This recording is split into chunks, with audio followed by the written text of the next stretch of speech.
Manipur ki Chief Minister Nongthombam Birenbu ngang sairuba miyoi ama social media ki khudhangda lale haiduna mahangna amukhana sengdorakle. Aina ngarangi social media live ta khara chawning badagi haidi CM gi MLA mantri mandron sing sigi khara ngangbir bai damakta haidi police na FIR pale kholi hai sinau sing hoi chummi ngap chawning bai si wahai ni matani aduna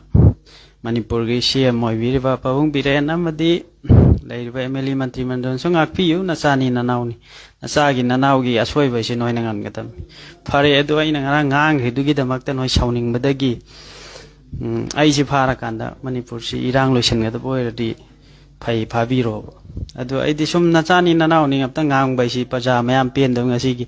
relief camp da leiba isa inaw sing adagi nongma kang dana siriba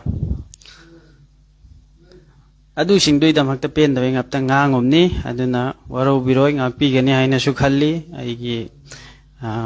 kai khomda matik charba chief minister amadi MLA mantri mandran sing aigi sengdo haisi mayam haijari phare khoi kaisu oi jamna te khoi mayam gi damakta phum ngangob du da khara henjan ge ba sauning bai sidi mioi be se loina yauna ri ngakta interpretation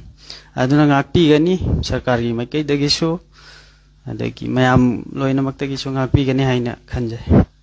se hairaga loisan jake